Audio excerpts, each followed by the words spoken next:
A forma de você construir uma identidade social e ela se transformar num povo, né? Se transformar numa massa que vai buscar os seus objetivos, né? A primeira exigência é o seguinte, ter uma fratura no meio da sociedade. De um lado você vai ter que ter o poder instituído e de outro lado um povo que está excluído.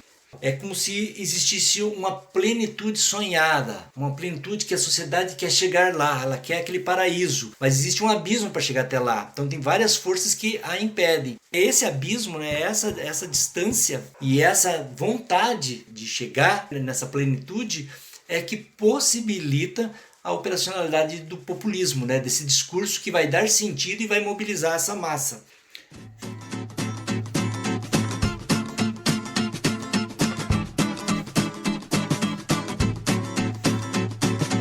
Bem-vindos ao 7º episódio de Abismos Insones, o seu podcast de filosofia, arte e outras humanidades.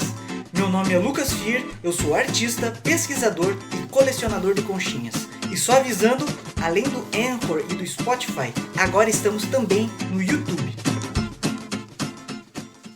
Os conceitos modernos sobre política e sobre humanidade nasceram a partir de certo paradigma racionalista, de raiz iluminista, que definiu o homem como animal racional e pressupunha que sua ação necessariamente perseguia objetivos racionais. Daí, noções modernas e liberais de democracia e representação que funcionariam através de instituições igualmente racionais criadas para este fim. Muitos pensadores da política, da economia e das humanidades em geral desenvolveram teorias elaboradas explicando os fenômenos políticos nesses termos. Contudo, no início do século XX, Freud propunha uma abordagem original para se pensar a psique humana, o que teria consequências muito importantes para a filosofia e todas as ciências humanas, pois de agora em diante passamos a compreender que, embora a humanidade goste de se considerar racional e achar que a sua consciência é toda poderosa e reguladora dos instintos e desejos, na verdade existe um inconsciente que influencia e até determina nossas ações conscientes. Descobrimos, então,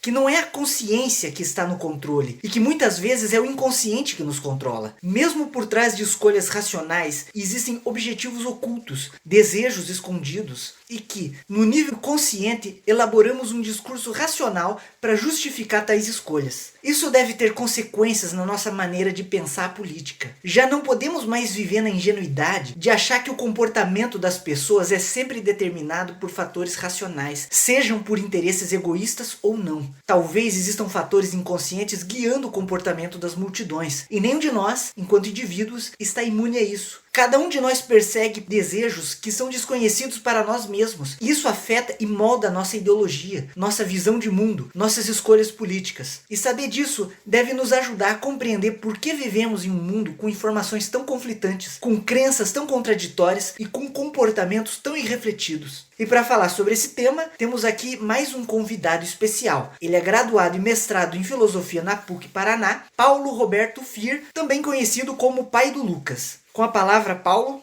Olá a todos, é um prazer, né, estar aqui participando do podcast do Lucas, principalmente por ele trazer à discussão um tema tão relevante nesse momento de eleições, momento político que o país atravessa, né, que se faz pertinente a gente discutir a questão do populismo. Não só o país, né, mas todo o mundo vem atravessando essa polarização da política entre direita e esquerda, de várias ideologias estão à flor da pele. O debate sobre o populismo ele é muito interessante porque, na verdade, o que é chamado de populismo, né, esse momento dessa cristalização de uma liderança, ela representa, ao contrário do que muita gente pensa, o termo pejorativo de populista, ela representa uma articulação política que tem raízes muito mais profundas.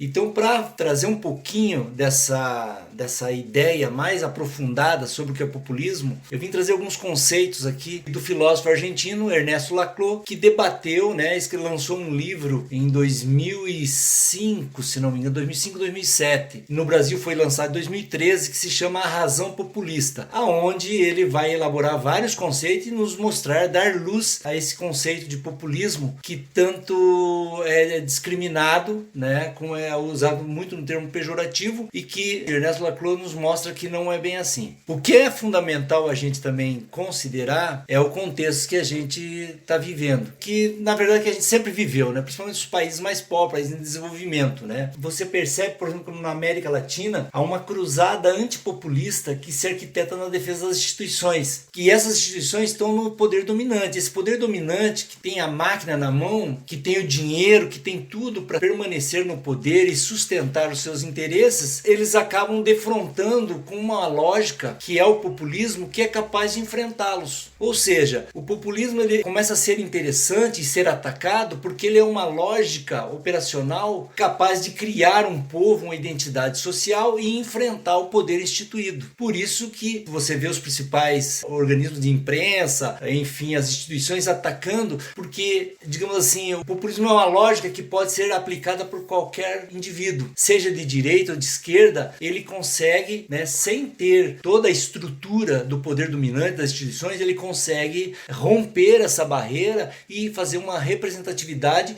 de uma categoria, de um povo, enfim, de uma demanda, e é o que vem acontecendo na América Latina, que a gente viu que aconteceu na Bolívia, na Venezuela, né? Candidatos que representavam toda uma parcela da população que não tinham voz, conseguiram chegar ao poder sem a máquina, sem todo o dinheiro, as instituições, e eles conseguiram romper essa barreira e se colocar no poder.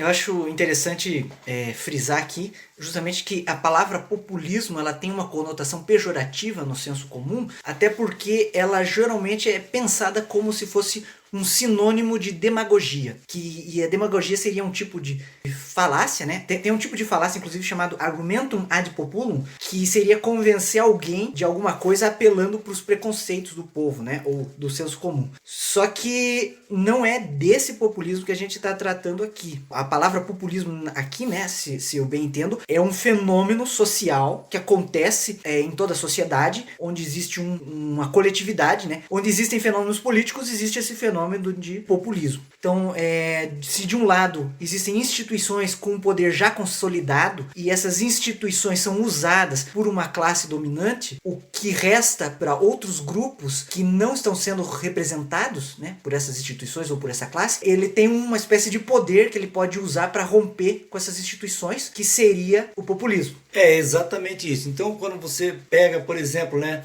esses grandes líderes, né, que fazem seus discursos, mobiliza a massa, normalmente você fala, o picareta está fazendo um discurso, consegue levar o pessoal na lábia. Segundo Ernesto Laclau, ainda que o nome do líder se apresente como elemento essencial para a lógica do populismo, ele não pode ser explicado só a partir do apelo carismático. Ou seja, não basta o cara ser bom de lábia, não é só isso que está em jogo. Existe muito mais coisas que dá liga ao discurso dele, né? Então, o que é chamado de populismo, né, esse momento da cristalização de uma liderança, na verdade, ele representa o corolário de uma articulação política que tem raiz muito mais profunda, que tem muito mais elementos para que o discurso funcione, né? E o discurso, vamos entender aqui, não é só a fala, né? É a imagem, é a cultura, enfim. Então, um dos pontos fundamentais para nós discutirmos populismo, com base no livro do Ernesto Laclau, A Razão Populista, a gente precisa entender um dos aspectos fundamentais para que um discurso funcione, para que se haja a formação de um laço social. E ele vai apontar a questão da identificação. A identificação é o ponto central, que vai unir o discurso à formação das demandas. Então, assim, para a gente falar, né, do processo de identificação, é importante saber alguns conceitos para a gente se situar, né, entendermos quem somos nós e como que nós formamos o laço com alguém. Você pega as torcidas de futebol, você pega, né, todas as grandes paixões envolvidas, seja por carro, seja por qualquer coisa que a gente se identifique, existem alguns mecanismos que, segundo a psicanálise, é o que possibilita esse apego, esse afeto seu com algo ou com alguém. E se você pegar na teoria de Freud, né, o Freud foi o primeiro a colocar isso de forma sistemática, o Freud vai falar de 3 tipos de identificação.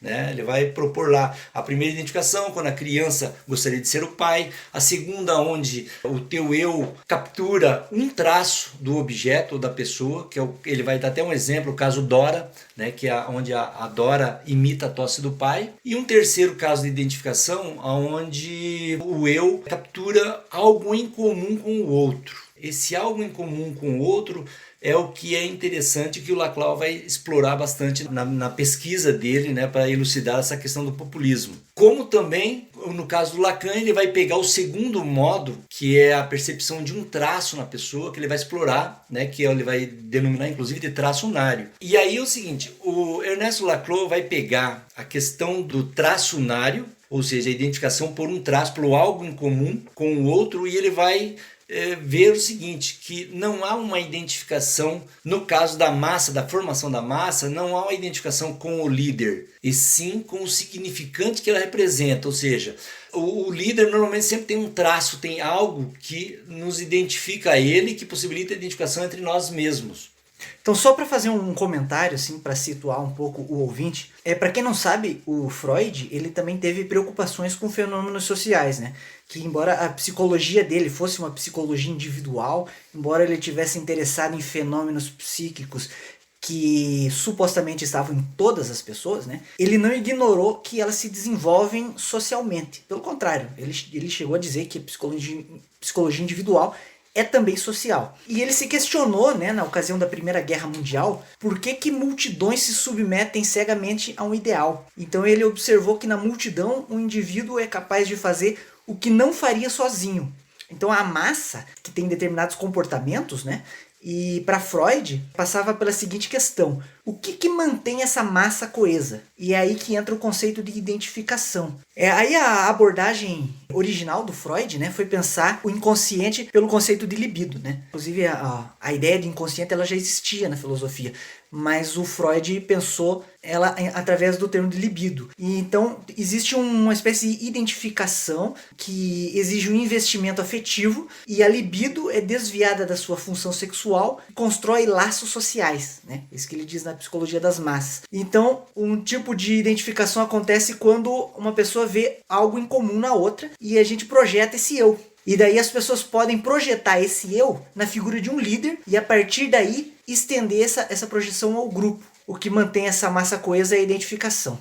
Então, voltando para a questão da identificação em Lacan, também é pertinente a gente ter uma noçãozinha um pouco, né, da estruturação do sujeito, dessa possibilidade de identificação. E aí ela está estruturada baseada basicamente na falta. Uma falta que ela surge pela uma satisfação que ele teve, pode ser com leite materno, algum fator ocorreu uma grande satisfação na criança e que depois essa grande satisfação vai gerar um vazio, vai gerar uma falta, porque o indivíduo, ao longo da sua vida, nunca vai ter uma satisfação naquele nível. Essa falta vai condicionar uma situação de desejo, ele vai ser um sujeito desejante a preencher essa falta, dessa satisfação que ele teve lá no início da vida, né, e que ele vai passar a vida inteira procurando preencher. E esse desejo, que o Lacan vai denominar de objeto A, né, a causa do desejo, é que vai possibilitar as identificações com os significantes. Então, no mundo simbólico, o mundo simbólico é feito por significantes, por isso que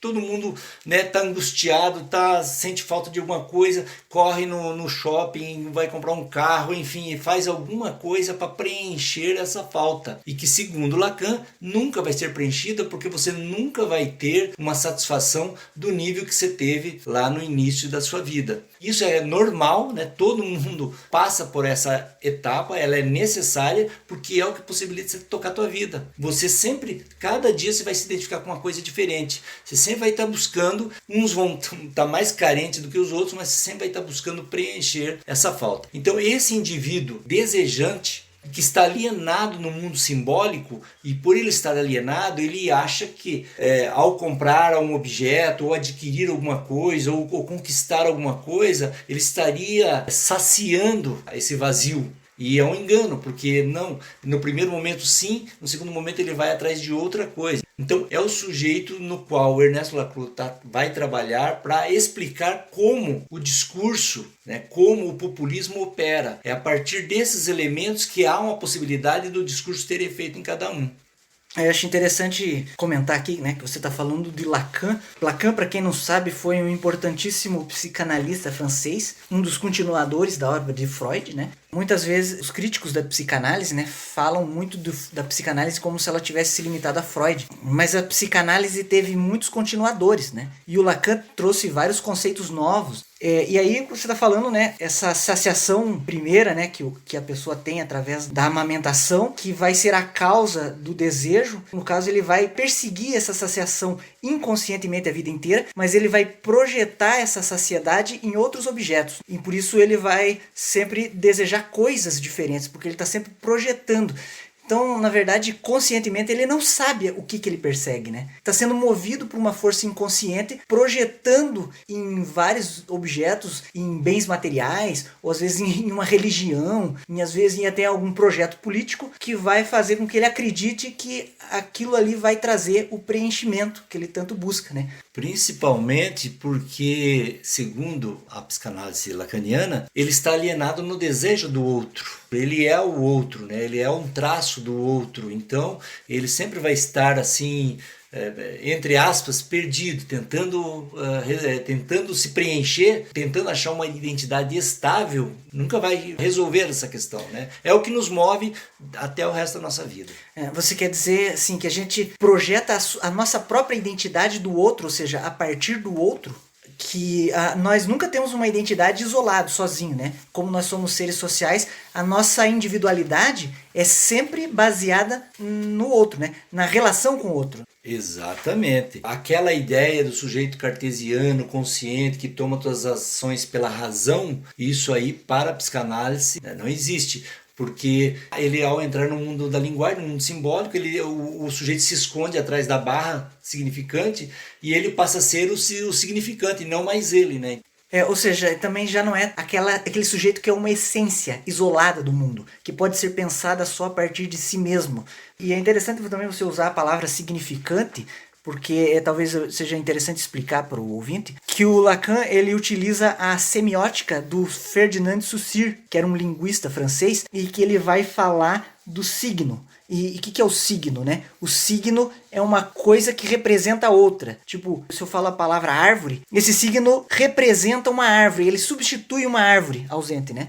E o signo era dividido, então, entre duas partes, entre o significado e o significante. O significado é o conceito, ou seja, o conceito de árvore, o que a árvore é, a ideia de árvore. E o significante é a palavra árvore, ou a imagem árvore, é o que ele chama de imagem acústica, né? Essa forma que a gente dá à palavra árvore quando é dita ou a palavra árvore quando é escrita, isso é um significante. Então o Lacan faz uso disso, né? Ele vai falar ali da importância do significante, da identificação com o significante, né? E não com o significado.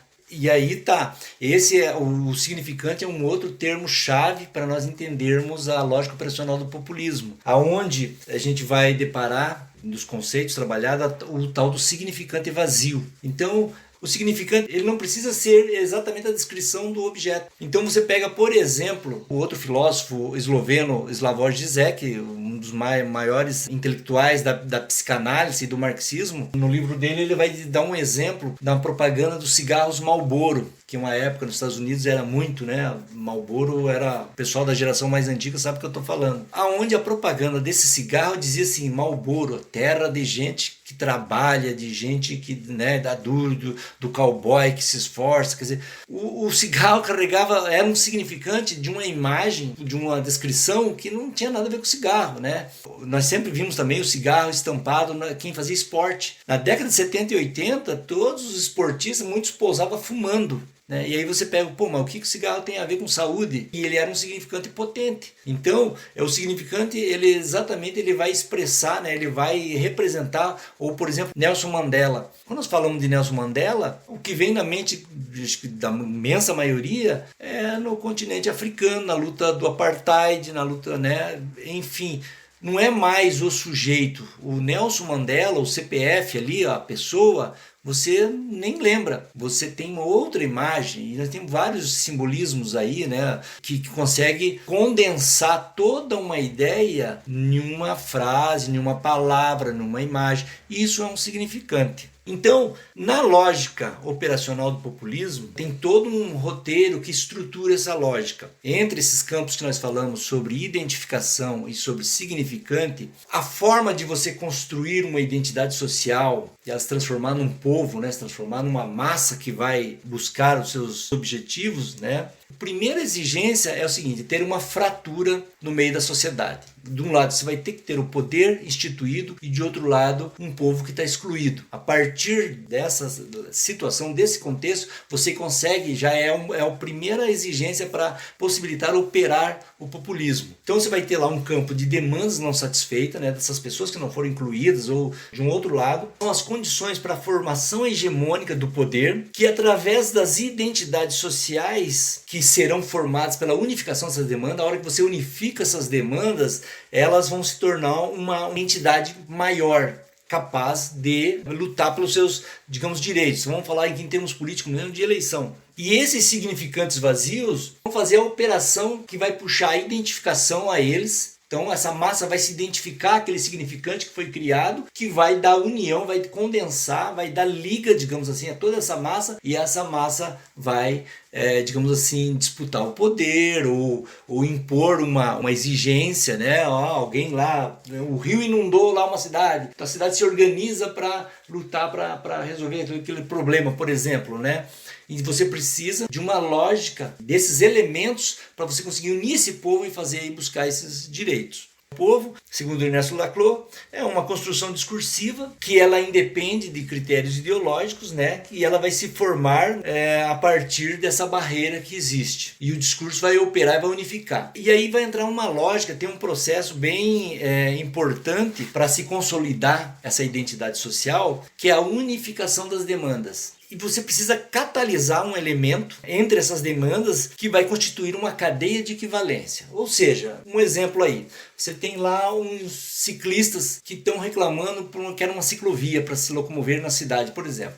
Esse grupo de ciclistas vai se organizar, eles têm um objetivo em comum, que é a construção de uma ciclovia, e todos vão lutar por essa ciclovia. É uma operação simples, porque você tem um objetivo só. Mas se nós pensarmos numa sociedade com diversos problemas, diversas reclamações, gente reclamando do preço do ônibus, outros os salários são baixos, outros, enfim, né, asfalto na rua, que tem várias situações que exigem uma unificação dessas demandas. E aí que a fundamentação de um significante, você vai ter que ter um significante que vai, através de um termo, de uma frase, de uma imagem, ser capaz de abraçar todos esses interesses. Se esse significante for muito, digamos assim, abrangente, se ele tentar abarcar todo, ele perde força. Porque daí tem pessoas que estão ali que não vai se sentir representada. Tipo assim, essa luta não vai conquistar o que eu estou precisando. E se esse significante for muito concentrado numa única coisa, por exemplo, a questão dos ciclistas, se ele visa buscar os ciclistas, os outros que estão querendo asfalto, querendo outra coisa, vão desistir, porque não vai contemplar o pedido deles. Então você não consegue formar povo.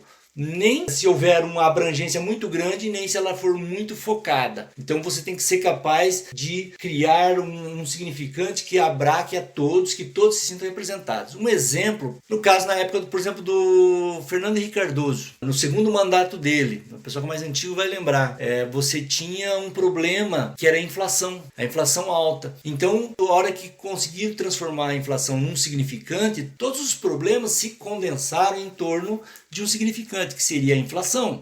Um exemplo bem recente, 2014, os estudantes, o povo foi para a rua reclamar do aumento do preço das passagens. Até então, se você pegasse as taxas de desemprego, de tudo que havia, nós estávamos relativamente bem, se comparado com hoje. No entanto, você viu que a mídia trabalhou todo o tempo em transformar aquela luta contra o aumento das passagens dos ônibus na luta pela corrupção. Contra a corrupção. Por quê? Porque eles queriam um significante maior para poder formar um grupo maior e derrubar o governo, tomar o poder, ou enfim, digamos assim, ganhar as eleições, enfim, eles precisavam desgastar. Então, a coisa partiu do aumento das passagens de ônibus, que os estudantes começaram, e ela foi tomando corpo num significante de corrupção. E aí a gente já sabe do final da história, né? Isso aí ganhou corpo de tal forma que derrubaram, o partido, derrubaram o presidente, deram impeachment, fizeram um monte de coisa porque conseguiram transformar, um significante que abraçasse, e aí todo mundo, o cara que está pagando alta passagem, o cara que está desempregado, enfim, todo mundo embarcou nesse discurso e fizeram impeachment do presidente. Tanto que se você veja só como que é essa questão. Hoje, a passagem está 10 mil vezes mais cara, proporcionalmente, se nós fizermos uma correção de salário, de tudo até hoje, trazer proporcionalmente, hoje a passagem de ônibus é muito mais cara, o combustível é muito mais caro, tudo é muito mais caro e ninguém está criando alguma coisa para um significante que derrube o atual governo. A gente não vê aquela movimentação que estava acontecendo, né?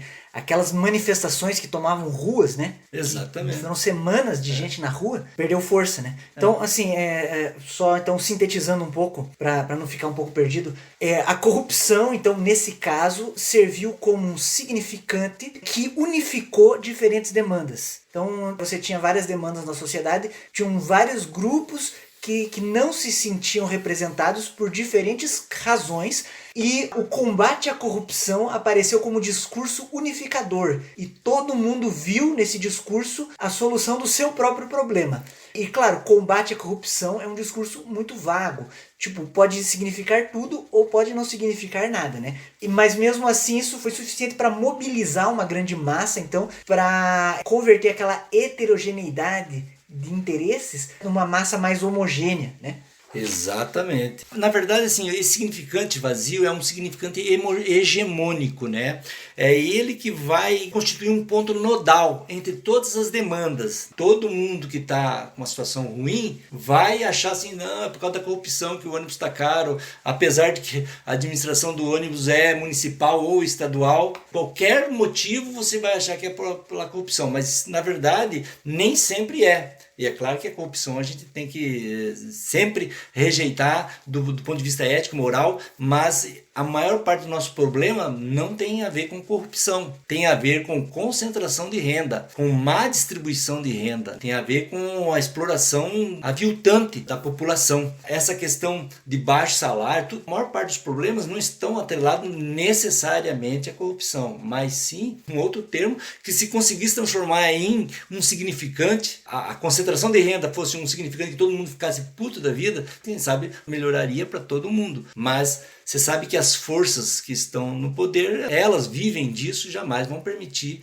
criar um significante, elas vão dificultar ao máximo criar um significante para mexer nessa esfera. Isso não é diferente no resto do mundo. As pessoas podem até pesquisar. Quem é mais antigo acompanhou vai lembrar da crise de 2008, intitulada Crise do Subprime. Houve uma engenharia financeira nos Estados Unidos de vender papel, espalhar papel podre para o mundo inteiro. Ou seja, eram papéis de dívidas que dificilmente seriam pagas. Que estava tendo uma bolha imobiliária lá, era alto risco, as pessoas compravam imóveis sem ter a mínima garantia de pagamento. Elas não tinham como comprar, mas os caras foram vendendo, e aqueles papéis foram transformados em dívidas e foram vendidos para o mundo inteiro. Vários países quebraram, né? Os bancos centrais da Finlândia, toda a diretoria do Banco Central da Finlândia foi demitida porque compraram muito desses papéis e quebraram. A Europa teve 26% de desemprego, enfim. A crise de 2008 espalhou terror no mundo inteiro. Nós viemos sentir as consequências de 2008 em 2014 aqui. Mas isso aí é um outro capítulo.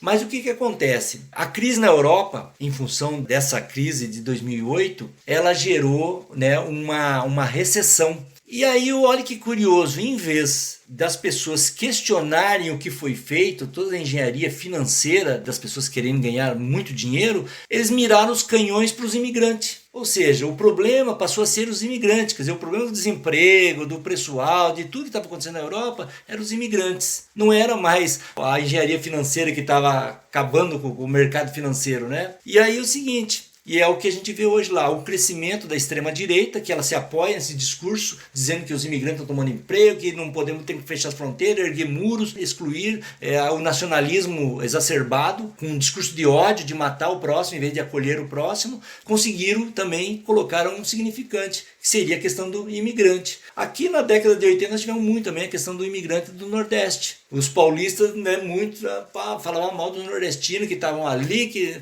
dizer, graças aos nordestinos que São Paulo foi construído, não só São Paulo, né, quase todo o sul do Brasil. Mas na hora que as coisas começam a apertar, em vez de eles apontarem as verdadeiras causas, eles acham um outro significante para desviar, né, toda a atenção das pessoas em cima do lado mais fraco. Esse caso da xenofobia é bem emblemático, né? Porque um dos casos mais emblemáticos da história, pelo menos da história moderna, foi o nazismo, né? E é interessante lembrar, então, o uso do inimigo em comum. O ódio contra um grupo específico, que pode ser um inimigo imaginário, né? Como, por exemplo, foram os judeus para os nazistas. E isso também é um elemento de identificação que mantém o grupo coeso. Quando você aponta quem é o inimigo, como se aquele grupo de pessoas fosse a causa dos nossos problemas. A gente pode mencionar, por exemplo, o governo Bolsonaro agora, como também eles apontaram alguns inimigos em comum. Também lembrar da questão das fake news, né? Foi muito importante, com algumas imagens meio pitorescas até, de inimigos a serem combatidos. Lembro, por exemplo, do kit gay e também a famigerada mamadeira de piroca. Para quem não se lembra, se você esteve numa caverna nesses últimos anos, o kit gay, por exemplo, foi uma fake news que dizia que as escolas estavam distribuindo manuais de homossexualidade para as crianças, ensinando as crianças a serem gays, né? Ou até distribuindo mamadeiras com bico em forma de genital masculina, né? Para as crianças mamarem. E é muito engraçado exemplos como esse, porque são histórias muito absurdas, são muito ridículas, né, para serem reais. E mesmo assim muita gente acreditou, né, foi espalhado pelo WhatsApp. Muitas pessoas simplesmente acreditaram, porque isso tudo ajuda a construir a imagem de um inimigo da nação, né, que eram gays, que eram esquerdistas, que eram globalistas, que estavam seguindo uma agenda de deturpação dos valores, querendo destruir a família tradicional. E não dava para discutir com essas pessoas, né? As pessoas que acreditavam e caíam nessas histórias, quando a gente tentava explicar que não, parece que as pessoas acreditavam exatamente naquilo que elas queriam acreditar. Então, quando esses discursos e certas palavras de ordem evocam afetos, aparecem desejos e crenças enraizadas num nível inconsciente, fora da esfera racional, e você não consegue convencer essas pessoas através de um diálogo. É uma outra forma de criar um significante, de unificar diversas demandas. Se você não consegue criar algo que junte as pessoas, você tem uma outra forma, que é a questão da demonização de um setor da população. Ou então, como também é comum, culpar um país. Por causa daqueles caras lá, né? China, há pouco tempo atrás era a Venezuela, já foi a China, né? Na década de 70, 80 era muito comum falar dos Estados Unidos, né? E também tem uma outra situação que a gente está vendo nesse exato momento, quando você cria um significante que ele simboliza algo muito distante. Por exemplo, hoje, se você vê os preços dos combustíveis, tudo, a inflação, o problema é do mercado. Quando você coloca o inimigo como mercado, você não consegue fazer com que as pessoas se unam para enfrentar, porque o inimigo está muito distante, muito diluído. Ou seja, há um tempo atrás, quando subia a gasolina, a culpa era do presidente, que o governo é o maior acionista da Petrobras e ele tem o poder de subir ou baixar o preço da gasolina, de pagar mais dividendos aos acionistas ou não. O governo tem esse poder de fazer o que ele quiser com a Petrobras. E hoje já não. Como a Petrobras está seguindo a lógica de mercado, batendo o recorde, é a empresa que mais paga dividendos no mundo, às custas dos aumentos dos combustíveis, às custas da população, os acionistas estão enchendo o bolso, não se acha culpado por isso. Não é mais o governo, é o mercado. Putz, o mercado, onde é que está o mercado? Chama esse cara aí, eu quero conversar com ele. Não existe, né? Então você dilui. É uma forma também de manter a coesão, né? Todo mundo está ali no seu lugarzinho porque eu não enxergo o inimigo.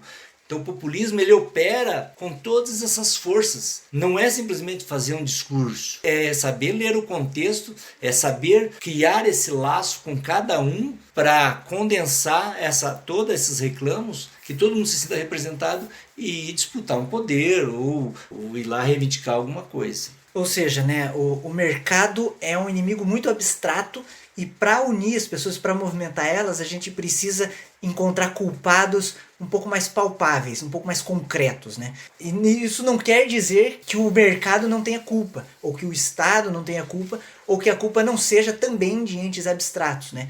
Mas por uma questão de eficácia política, você apontar indivíduos ou grupos que sejam concretos é mais eficaz, né? Para unir e para movimentar. Voltando àquela questão de você demonizar um setor, você vai perceber que o que une as pessoas daí é um traço em comum, que é o ódio. Através do ódio, operando o ódio, que se torna um traço em comum entre todos, que eu consigo unir o pessoal contra um determinado país, determinado povo, né? Enfim. Eu lembro aqui que é o seguinte, tem uma obra de um autor, Carl Schmitt, O Conceito do Político, foi escrito em 1932. Ele apostava, defendia a homogeneidade da sociedade. Ou seja, todo mundo vai ter que querer as mesmas coisas, gostar das mesmas coisas e seguir as mesmas linhas que o Estado. Então, como todo mundo tinha que ser fiel ao Estado. E ele defendia a eliminação física de todo cidadão que não que jogasse contra, que não aceitasse, ou que, né? Quando você deixa certos grupos assumir o poder, eles querem impor uma lógica que todo mundo tem que concordar. Isso ocorre inclusive no fundamentalismo religioso. A gente está vendo determinados grupos cristãos evangélicos defendendo o fim do Estado laico, baseado na lógica que se eles são cristãos, a gente tem que seguir, o Estado tem que seguir a crença e não mais a razão. É uma mobilização de interesses de poder e aonde você vê, na verdade, uma contradição em cima do que a religião prega e que o sujeito, como ele trabalha essa religião para os seus interesses próprios, né? Tem uma outra palavra que é um significante vazio, que congrega muita gente, que é a tal da liberdade, né? Não tem, acho que palavra mais prostituída do que essa, que liberdade pode significar absolutamente tudo. Mas também lembrar que nem sempre isso é usado para enganar, né? Existem certas demandas, existem certas causas que são justas e são corretas e que os processos políticos que envolvem, né, a mobilização popular, também acontece o fenômeno do populismo. Não é necessariamente uma coisa ruim. Não, o populismo não é ruim nem bom. Ele é um fenômeno que ajuda a criar uma identidade social, que ajuda a criar laços sociais que mobilizam uma população. Na verdade, o populismo é uma ferramenta, digamos assim, que ela independe do poder aquisitivo das instituições, ele independe do poder institucionalizado. Então você pega lá um grupo totalmente marginalizado, totalmente excluído, eles são capazes, por essa lógica, de se organizarem, né, através desses elementos que nós estamos falando, que possibilita com que eles formem um grupo e vão disputar o poder ou vão lá conseguir incluir as suas demandas. Então isso, por ser uma ferramenta que ninguém tem o controle e ela faz frente a quem tem poder, ela é tão atacada, né? A gente volta e meia, a gente vê os principais canais de televisão lá falar mal, o líder populista, como se a pessoa estivesse enganando as pessoas, né? Uma das causas assim que a gente pode pensar que é a rejeição a qualquer ideia de populismo ou de movimento de massa, é porque a gente está muito acostumado com certas noções liberais e que existe uma fé quase irrestrita às instituições. Como se as instituições em si, se elas funcionassem bem, elas automaticamente resolveriam todos os problemas da população. Como se não existissem interesses, como se não existissem classes e conflitos de classes, né? Como se a máquina pública não fosse sempre dominado por interesses. E aí a tendência das pessoas é acreditar que o único problema é que não tem gente honesta operando essas instituições, mas que se tivesse, aí sim, todos os problemas da sociedade seriam conciliados. E não é bem assim, né? A gente vive numa sociedade dividida, é uma sociedade de classes, onde existem interesses que são inconciliáveis e as instituições não vão resolver isso. E aí existe a necessidade de mobilizações populares, né? De lutas coletivas, né? Lutas construídas coletivamente e que requerem esse fenômeno que é o populismo, porque afinal de contas todas as pessoas têm afetos, todas as pessoas têm um inconsciente, né? Todas as pessoas se identificam e isso vai estar junto ali nos processos políticos. Não existe aquela política pura, aquela política totalmente racional, como alguns imaginam, né? Política, ela envolve os afetos.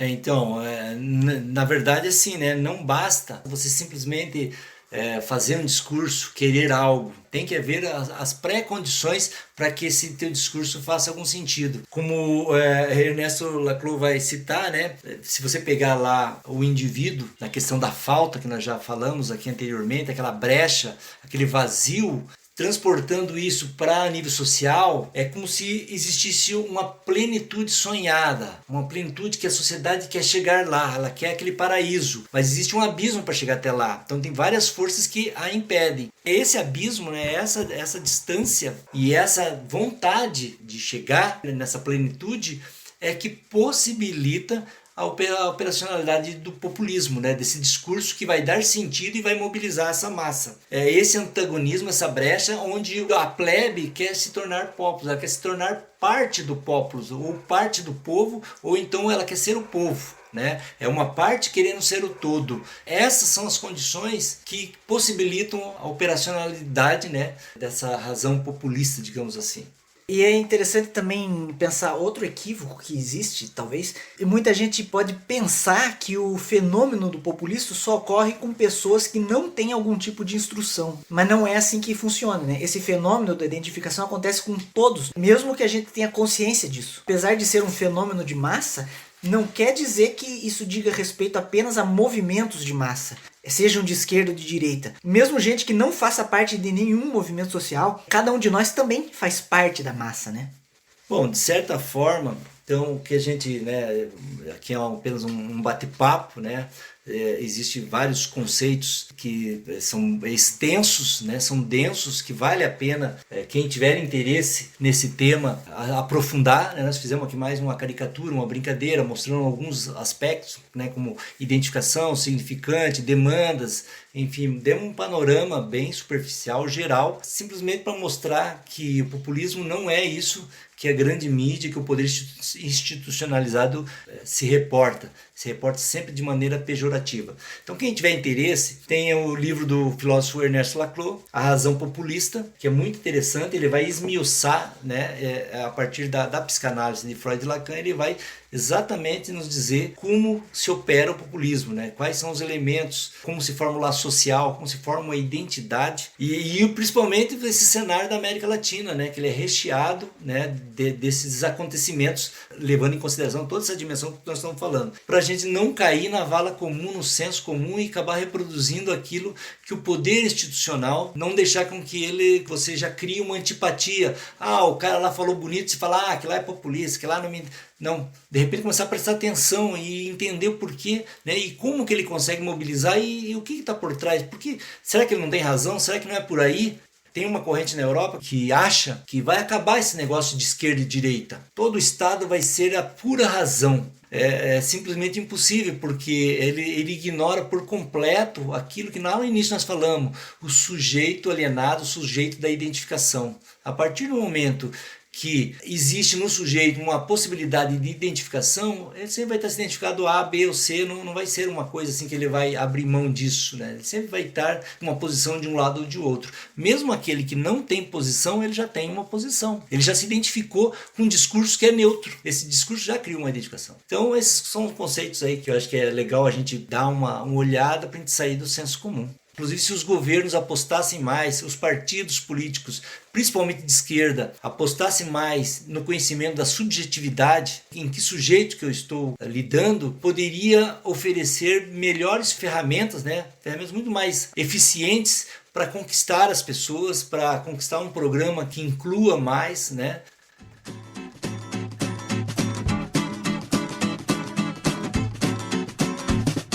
Esse foi o Paulo Roberto Fier. Muito obrigado por ter ouvido esse episódio até aqui. Para mais conteúdo de arte e filosofia, curta Abismos Insones no Facebook e nos siga no Spotify e no YouTube. Mande uma mensagem para um dos nossos canais. Sugestões e críticas construtivas são muito bem-vindas.